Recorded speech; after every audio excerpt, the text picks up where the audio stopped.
झी5 आजच सबस्क्राईब करा आणि पहा तुमचे आवडते शोज। डॅडी, आज परत एकदा माझ्या घरासाठी तुम्ही देवावानी धावून आलात।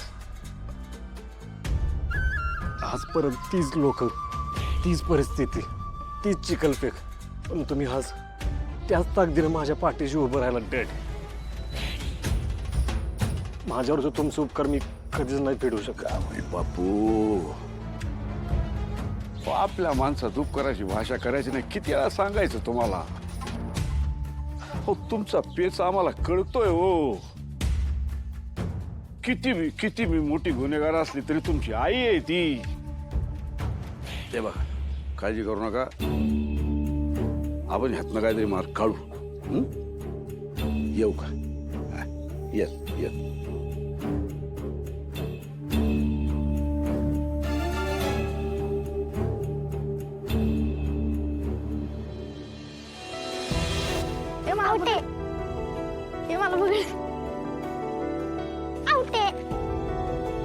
तेजू मॅडम, सर्व मुलं बोलतायत की तुम्ही सुट्टीवर चालला आहे। आता तुम्ही आम्हाला कधी शिकवायला नाही का? मॅडम, आम्ही तुम्हाला खूप मिस करतो। अरे बाळा, मी सुट्टीवर जाते, शाळा सोडून थोडी ना जाते।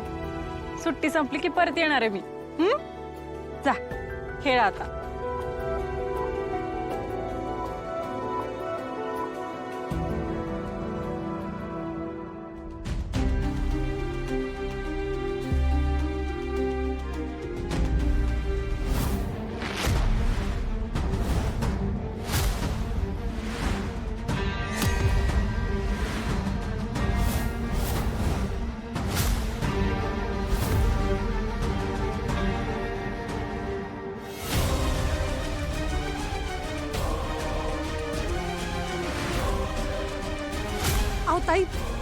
आओ ताई, उठा की।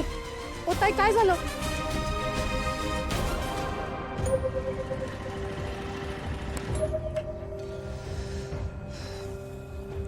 धनु, मी जरा मार्केटात जाऊन येतो, थोडंसं काम आहे। आणि तुझ्या आईबद्दल घरात काय बोलायची गरज नाही।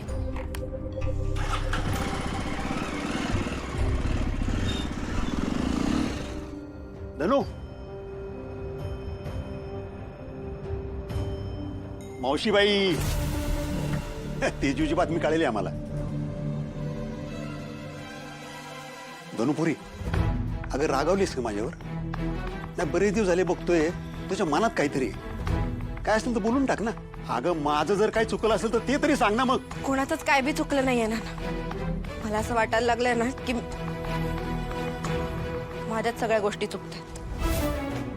इथे सगळ्यांना ना स्वतःच्या सोयीनुसार वागायचं असतं। मग त्या वागण्यानं समोरच्याचं आयुष्य उद्ध्वस्त झालं, तो आयुष्यातनं उठला तरी बी चालेल। आईला वाटलं ती गाव सोडून निघून गेली, तिच्या मागं तिच्या लहान पोरांचं काय, तिच्या नवऱ्याचं काय, त्यांना कोण बघणार, कसलाच विचार नाही केला। काल वहिनीला वाटलं ती परत तिला माघारी घेऊन आली, त्यांना आई परत आली आहे ऐकून गावातले आले लगेच भांडायला। पण या सगळ्याचा आमच्यावर काय परिणाम होईल, दादाच्या मनस्थितीवर काय परिणाम झाला, त्याचा विचार कोणीच नाही केला। धनु, आई परत आली कधी? मला कसं माहित नाही? सूर्य पण काय बोलला नाही मला? तुम्हाला का सांगावं कोणी काय? तुम्ही आमच्याकडनं अपेक्षा करता, पण स्वतः मात्र स्वतःच्या सोयीनुसार सगळं लपवून ठेवता। लग्न म्हणजे दोन माणसातलं नाही तर दोन कुटुंबातलं एकत्र येणं असतं ना। पण त्या दोन माणसांचं खरंच एकमेकांवर प्रेम आहे का नाही, ते एकमेकांना पसंत आहेत का नाही, हेच बघायचं विसरून गेलात तुम्ही। तुम्ही माझं दत्तू बरोबर लग्न लावून दिलं, ते त्याला जिमसाठी पैसे देणार, या व्यवहाराच्या बोलण्यावर तुम्ही लग्न नाही, माझ्या आयुष्याचं डील केलं, व्यवहार केला। आणि हा व्यवहार करताना तुम्हाला मला साधं सांगणं बी गरजेचं वाटलं नाही। धनु, पोरी खरे, मी दत्तूला जिमसाठी पैसे देतो म्हणालो होतो, पण अगं पण काय? हा, पण काय? तुम्ही माझं त्याच्याबरोबर लग्न लावून दिलं, कारण तुम्हाला महान बनायचं होतं। त्या आईने माझ्या लग्नात येऊन मला तीट लावलं, कारण तिला महान बनायचो. अहो पण या सगळ्यात माझं काही आहे का नाही? हा, मी आहे ना. मग मला का नाही विश्वासात घेतलं कोणी? तुम्ही सगळ्यांनी ना फक्त मला गृहीत धरलं. त्या दादाला ना असं वाटतंय की माझा संसार ना लय सुखात चालू. मी दत्तू सोबत खूप आनंदात आहे. याच खोट्या आशेवर रोज आनंदाने तो माझ्याशी बोलतो, माझ्याकडे बघतो. नाना, मी महान बनण्याच्या नादात ना फक्त माझा नाही, दत्तूचा, दादाचा, सगळ्यांचा आनंद उद्ध्वस्त केलाय.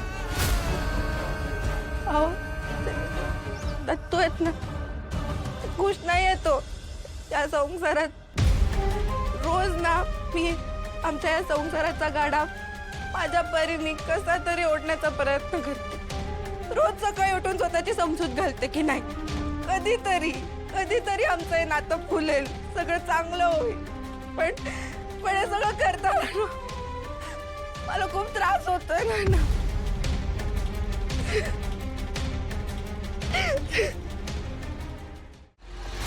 नाना, तुम्ही ना आता फक्त एक काम करा माझं. एवढ्या खोट्यानंतर ना आता आणखी एक खोटं बोला माझ्या दादा बरोबर. तो आज नंतर मला जेव्हा का विचारेल ना की माझी धनू आनंदात आहे ना, तेव्हा त्याला इतकंच सांगा की हो, त्याची धनू दत्तू बरोबर लई सुखाचा संसार करते, लई आनंदात. कारण त्याला जर यातलं काय कळलं ना तर तो काय करल माहित नाही. नियतीनं तसं बी त्याच्या वाटेला कधीच सुख दिलं नाही. त्याला नेहमी दुःखाचा कडवट घासच दिला. त्यामुळे तुमच्या या खोट्याने ना त्याला थोडं सुख मिळेल.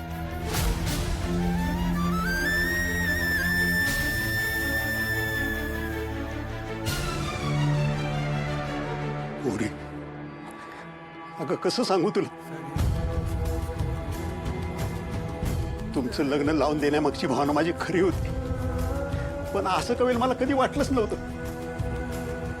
तुझा राग रास्तच आहे, पण मलाच आता यावर काहीतरी उपाय काढला पाहिजे. काय होताय एवढ्या उन्हात तरी कामपोटी निघाला का काय घरनं? खाऊन पिऊन निघत जावा इथून पुढं. नाही तसं नाहीये, खाल्लं होतं मी, पण गोळ्या घ्यायचं विसरले म्हणून कदाचित असं झालं. असं ते थोडं वीकनेस वाटतोय ना मला. पण आजारी तर वाटत नाही तुम्ही. नाही दिवस गेलेत मला. घ्या मग आधी सांगायचं नाही वय. अभिनंदन तुमचं. तुम्हाला एक सांगू का, तुमचा यो टापटीपणा बघून ना मला एक खात्री झाली. तुम्ही का नाही एक नंबर भारी आई होणार बघा. संस्कार एकदम भारी करणार बाळावर. थँक्यू. घ्या थँक्यू काय त्यात. तुम्ही आता स्वतःची काळजी घ्या इथून पुढं. गोळ्या औषधं टाइमात घ्या. आणि तुम्हाला अशी परत सारखी चक्कर बिक्कर आली तर माझ्यासारखी भली पोरगी मिळणार आहे वय तुम्हाला कुठं. झी5 आजच सबस्क्राईब करा आणि पहा तुमचे आवडते शोज